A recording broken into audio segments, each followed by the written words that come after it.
네.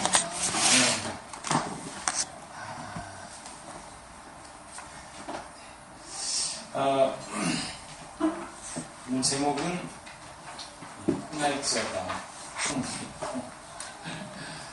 우리 연아가 잘 되려고 그러는지 항상 콧물을 흘려서 엄마가 흥할 거예요.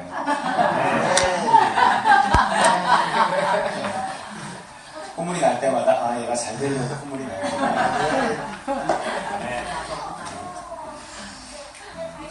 어느 교회나 그 예외 없이 교회 안에는요, 그 교회의 의사결정을 좌지우지하는 사람들이 있어요. 소위 교회 안에서 좀 힘 좀 쓴다는 사람들이 있습니다. 또 장로님들도 다 같은 장로가 아니고 어떤 수석 장로라는, 언제부턴가 옛날에 못 들어본 것 같은데 그 이름이 생겨서 좀 장로님들 중에 좀 대장 노릇을 하는 분을 이렇게 부르고 있습니다. 교회 조직을 이렇게 딱 수직적으로 이렇게 해놔서 그 명령 체계에 의해서 교회를 움직이게끔 하는 것이 오늘날의 교회입니다. 특히 우리나라는 이게 가부장적인 수직적인 구조가 익숙해서 누군가의 명령에 의해서 움직이는 걸 굉장히 편하게 생각을 합니다. 한국 그리스도의 교회가 수평적인 교회 조직을 가지고 우리나라에 아주 예전에 들어왔는데 우리나라에 적응을 못한 이유 중에 하나도 그런 거예요. 사람들이 잘 이해를 못하는 거예요. 교회, 가정이 항상 수직적인 구조, 가부장적인 구조에 익숙해 있는데 교회가 모두가 브라더리다, 형제주의다, 이런 얘기를 하니까 교회에 와서 적응이 안 되는 거예요. 근데 수직적인 구조를 가지고 있던 어떤 장로교나 이런 것들을 우리 사람들은 편하게 생각을 했습니다. 근데 오늘날에는 좀 많이 젊은이들의 생각은 수직적인 구조에서 많이 벗어나 있죠. 수평적인 구조에 익숙하고 있지만 예전에는 가부장적인 수직적인 구조에 굉장히 익숙해서 특히 그리스도의 교회가 수평적인 교회 조직을 말했을 때 사람들은 잘 익숙하지 않았습니다. 어쨌든 성경이 말하는 본래의 교회 조직은 수직적인 게 맞을까요? 수평적인 게 맞을까요? 수평적인 게 맞습니다. 예수 그리스도만을 교회의 머리로 모든 사람은 평등한 그 몸의 지체라고 하는 거죠. 이런 역할의 차이는 분명히 있어요. 누가 누구보다 더 높다고 말할 수는 없습니다. 좋아요. 교회는 평등하고 수평적이에요. 그러면 교회는 무슨 힘으로 움직이는 걸까요? 평등한 조직의 단점은 뭐냐면 그 조직을 움직일 에너지가 없다는 거예요. 교회를 평등하게 놨을 때 뭔가 수직적인 이게 어떤 그 위에서 이렇게 에너지가 있잖아요. 중력의 법칙에 의해서 이렇게 위에서부터 이렇게 내려오면 그 에너지가 생겨요. 수직적으로 조직을 이렇게 해놓으면 그 상부, 하부로 이렇게 내려오는 그 에너지가 생기는데 수평적으로 해놓으면 물이 흐르지 않고 고여 있잖아요. 그렇기 때문에 움직이지 않는 게 사실은 맞는 거예요. 우리가 생각해보세요. 교회에 와서 무슨 성도님들이 교회에 돈을 받는 것도 아니고 교회 돈 내고 다니잖아요. 그리고 뭘 안 한다고 해서 누구한테 맞는 것도 아니고 왜 우리가 일을 해야 하는 거예요? 일을 하면 하나님께 상을 받고 안 하면 하나님께 벌을 받는다는 어떤 구체적인 믿음이 우리를 움직이고 교회를 움직이게 하는 힘이 될 거예요. 그러니까 믿음이 없이는 말이 안 되는 조직이 교회라는 조직입니다. 믿음을 가지고 또 은혜를 힘입어서 우리는 세상의 어떤 조직보다 더 강력하게 일하는 거죠. 교회라는 조직은 정말 자기가 돈을 내고 다니면서도 충성을 하고 헌신을 하고 목숨까지 바치는 이상한 조직이에요. 교회라는 조직입니다. 이건 하나님의 은혜가 있기 때문에, 믿음이 있기 때문에 가능한 거죠. 조직에 의해서 조직의 힘으로, 구조적인 힘으로 움직이는 것이 교회는 아닌 거예요. 이렇게 우리에게 믿음을 주시는 것도, 또 은혜를 부어주셔서 그것을 에너지 삼아서 일하게 하시는 것도 전부 우리 안에 거하시는 땡땡님이 하시는 거예요. 그 땡땡님이 누구예요? 그렇죠. 성령님이 하시는 거예요. 성령. 예수님을 믿는 사람들 안에 거하시는 하나님의 영인 성령님이 우리에게 믿음을 주시고 하나님의 사랑인 은혜를 부어주시고 그래서 우리로 힘있게 일하게 하시는 일을 하시는 겁니다. 그런데 이 성령을 의지하지 않으면 교회는 안 돌아가야 되는 거예요. 우리 개인의 삶도 안 돌아가야 되는 겁니다.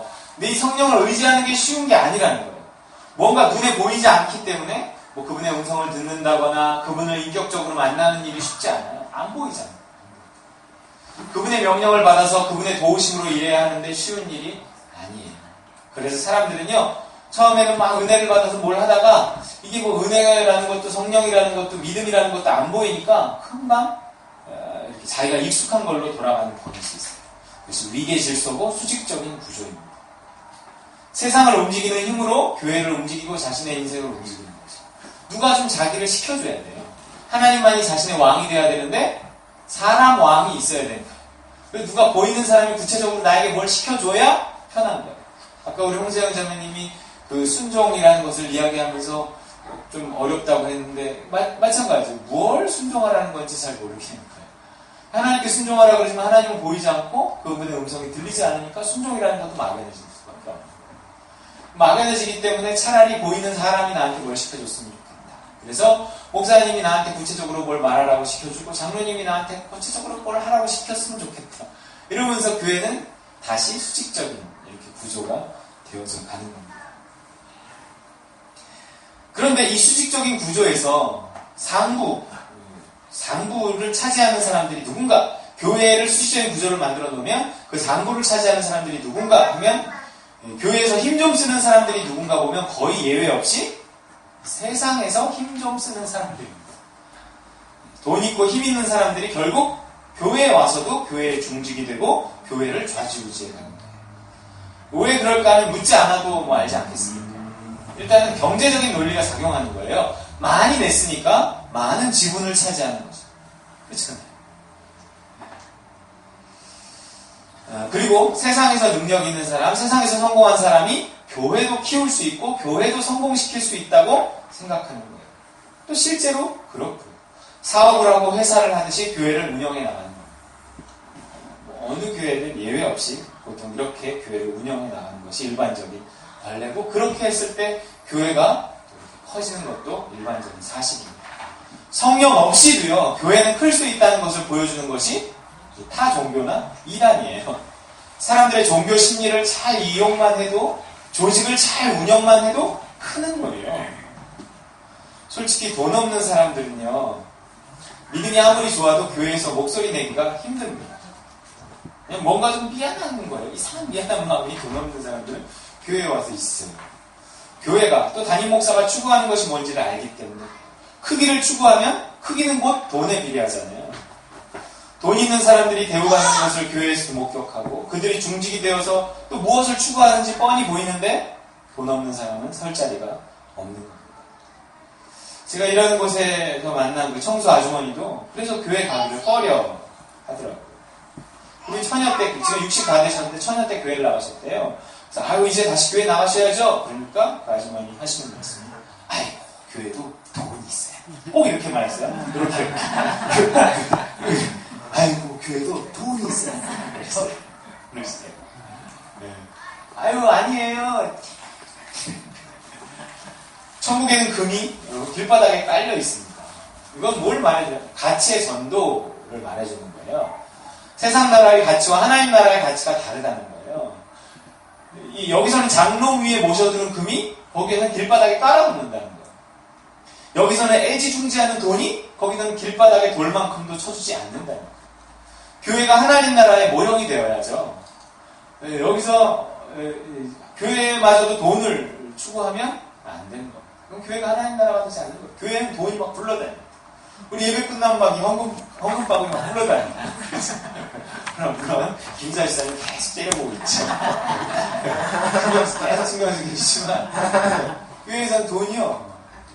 속으로는 어떻게 생각할지 몰라도 겉으로는 뭐 아무것도 아닌 것처럼 적어도 이래야 이게 교회입니다.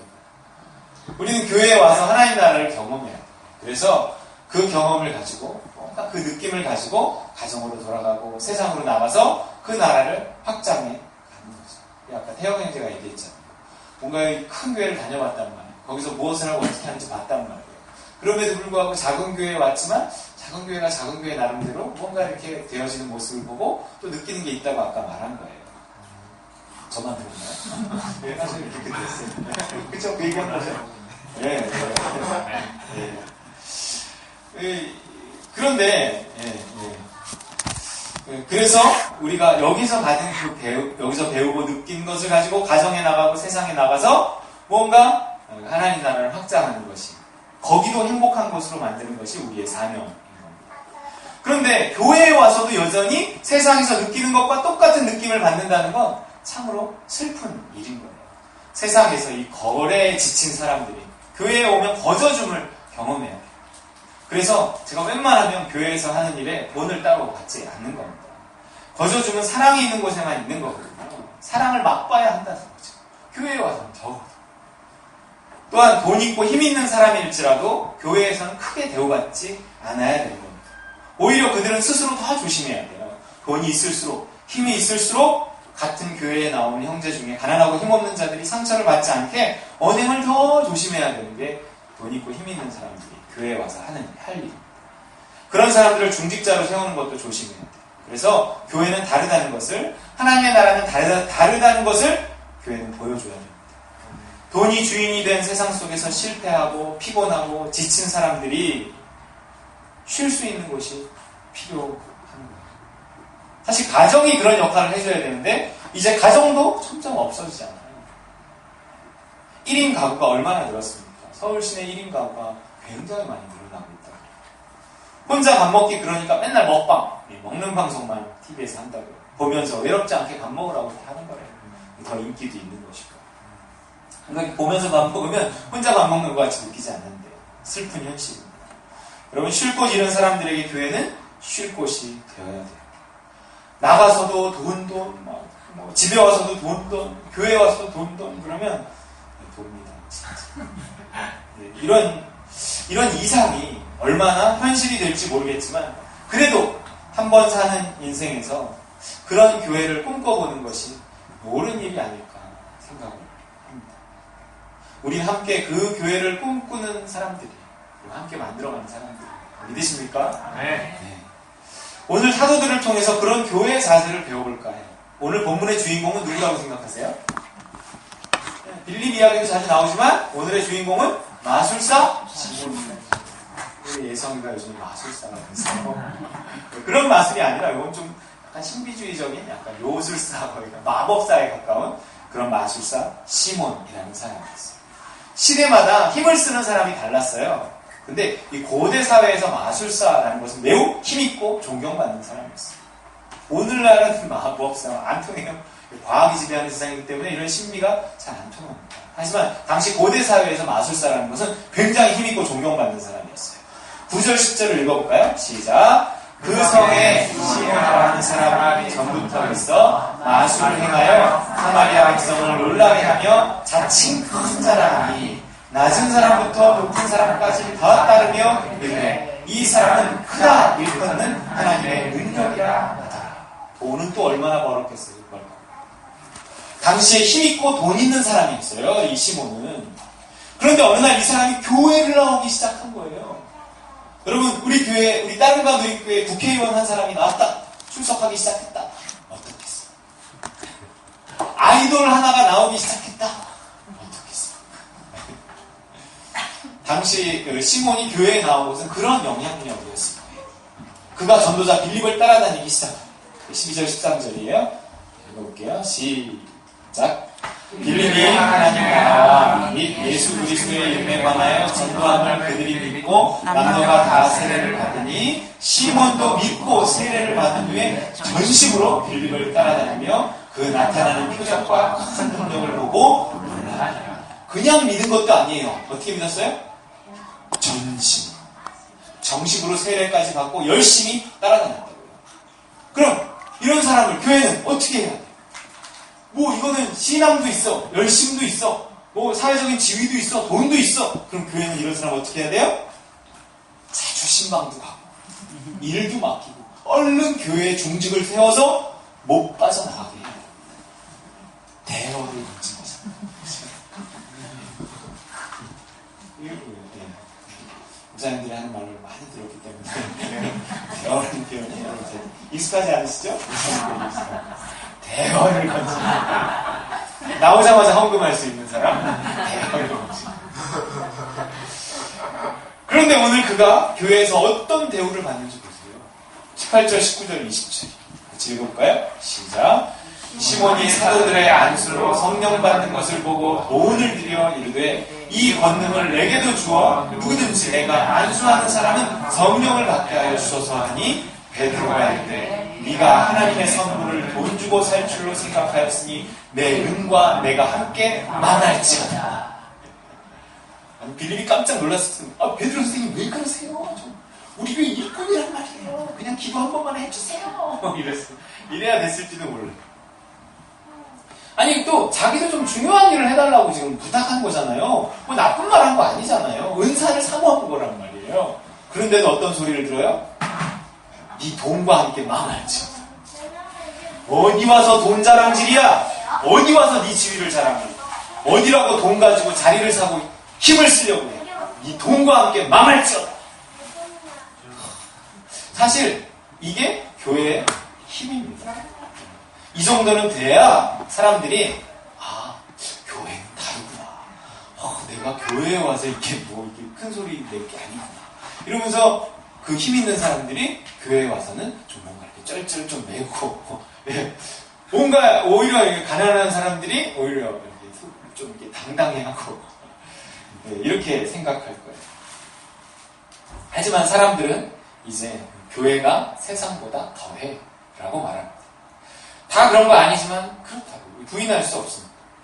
우린 그런 교회를 욕하자는 게 아니고 뭔가 우리라도 조금 다른 교회를 만들어 보자는 거죠. 하나님의 숨통이 되어보자는 겁니다.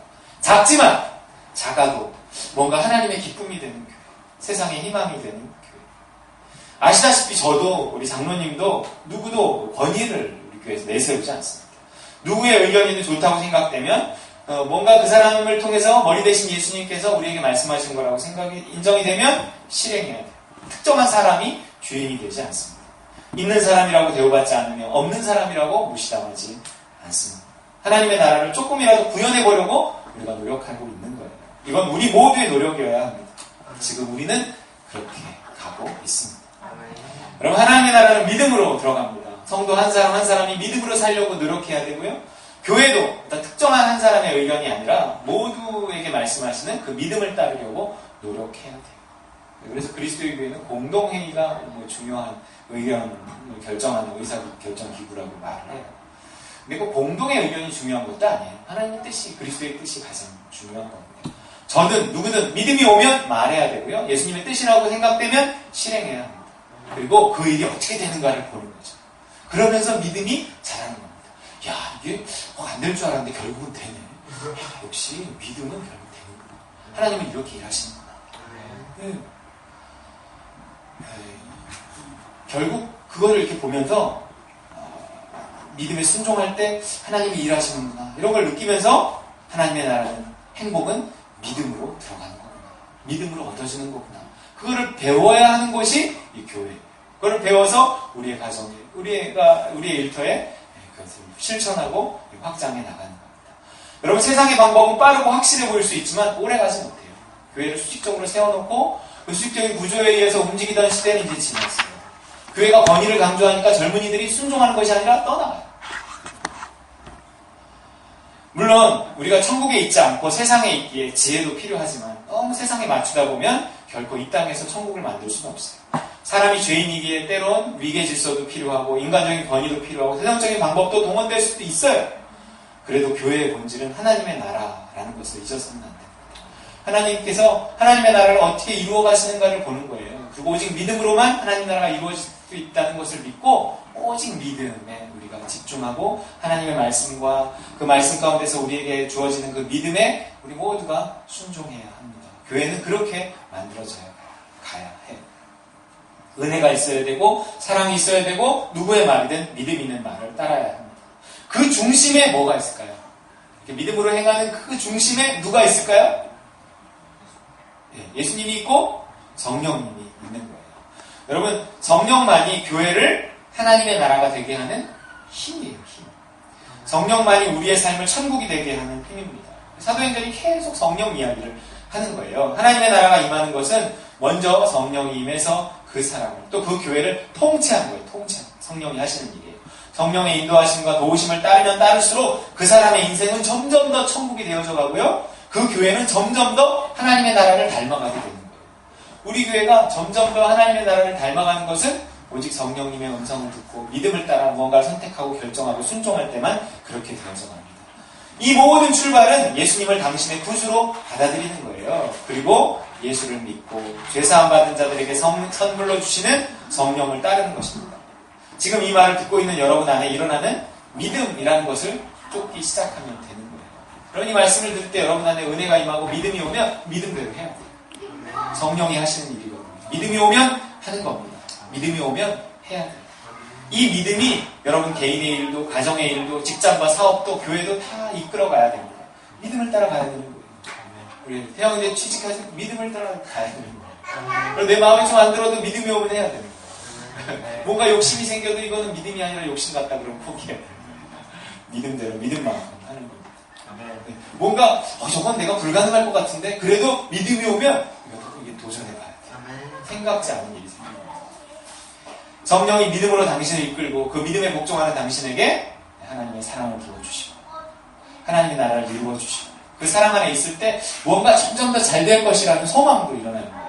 우리가 믿음을 따라 이렇게 순종하면 하나님의 사랑이 여러 모양으로 우리에게 임하고요. 그러면 뭔가 내 삶이 점점 더 잘 될 거라는 생각이, 소망이 들어져요.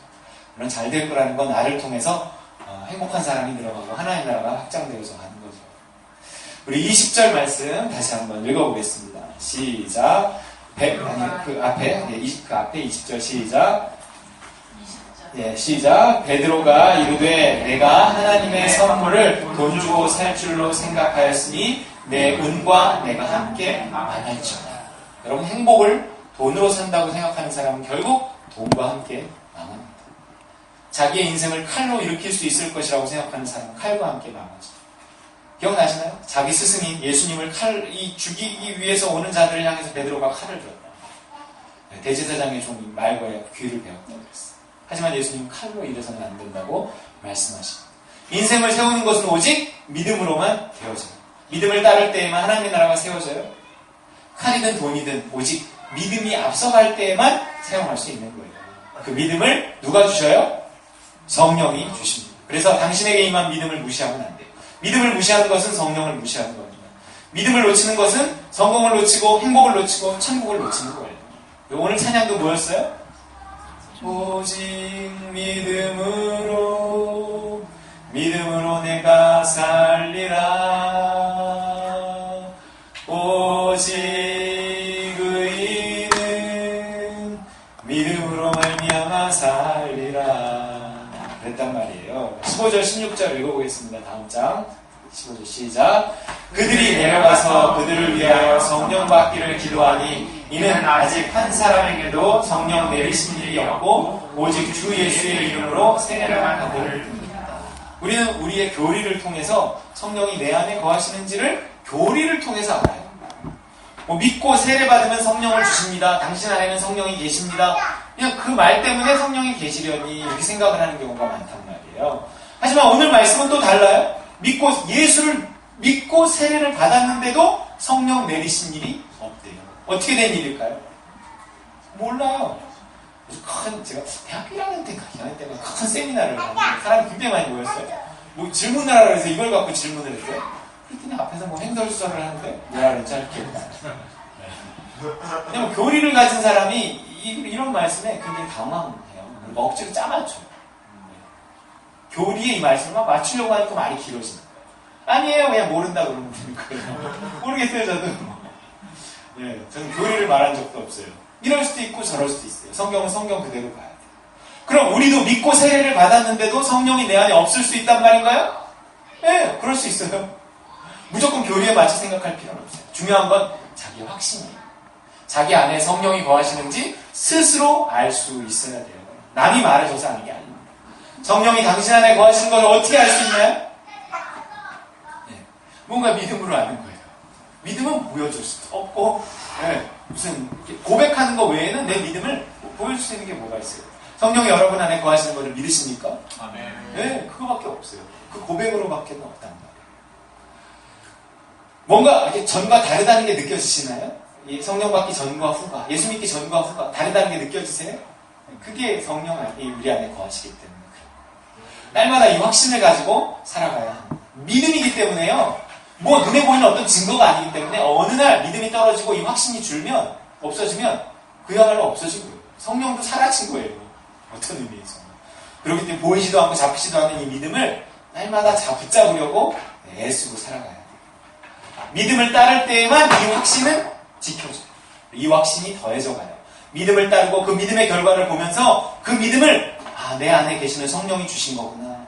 더 확신을 가지게 된단 말이에요.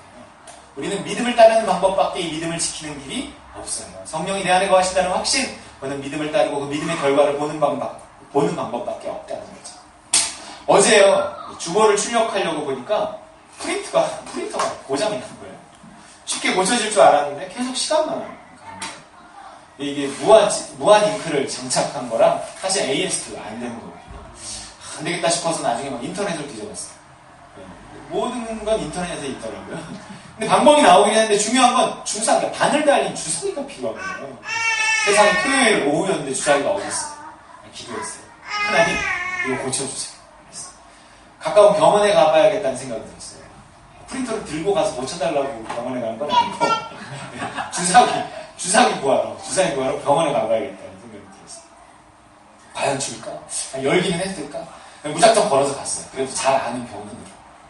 제가 가서 열었더라고요. 간호사하고 길게 이야기를 하고 있으니까 간호사는 주사기 주기가 좀 곤란한가 봐요. 길게 얘기하고 있으니까 안에서 사무장이 나와서 하나 주라고 그러더라고요. 얼굴을 아는 분이라. 그래서 그걸 가지고 이렇게 오면서 과연 고쳐질까? 그냥 여는 애 가서 프린트 해올까? 이렇게 칼라 프린트 있거든요. 그리고 난생 처음 해보는 일을 인터넷을 봐가면서 했어요. 어떻게 됐을까요? 고쳤어요.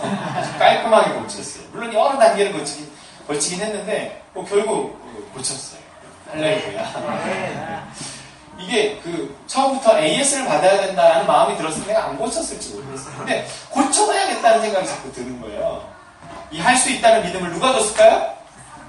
성령님. 네. 방법에 대한 지혜를 누가 줬을까요? 성령님. 아주 확신을 가지고 하지는 못했지만 그래도 나는 기도하면서 했는데 정말 될까 싶은 일을 해냈어. 이게 무한 잉크라 되게 뭔가 복잡하더라고요. 사소하지만 그리고요 이게 무한 잉크를 장착하고 나니까 이게 뭔가가 안 되게끔 만들어놨어요. 뭘 하려고 하면 계속 메시지가 왔어요. 이게 정품 잉크가 정착되지 않았습니다. 그래서 뭘 못하게 계속 막아놓은 거예요. 이거를 뚫고 뭔가를 해야 되니까 또 인터넷엔 다 있더라고요. 결국은 했어요. 사소하지만 이런 일이 결국 나중에는 큰 일도 하게 만드는 거예요. 큰 일이든 작은 같은 원리예요. 믿음이 오면 그냥 구하고 찾고 두드리고 그 다음에 던지는 거예요. 시작하는 거예요. 그러면 얘기는 안 하고 갔지만 주중에 저희 집에는 아주 큰 일이 있어요. 큰 일은 아니고 전부 다 어디 갔다 왔어요. 해외를 갔다 왔는데 이게 좀 말하고 가기는 좀 죄송해요. 왜냐면 놀러 가는 거기도 하고 그래서 우리 형편에 지금 형편에 우리가 이렇게 놀러 가도 되는 걸까? 뭐 이런 여러 정황적인 것들 때문에 또 뭐 개척교회 목사가 어딜 나갔다고 온다? 그건 굉장히 이렇게 잘못하고 덕을 세우지 못하는 일일 수도 있고 굉장히 머리는 복잡했지만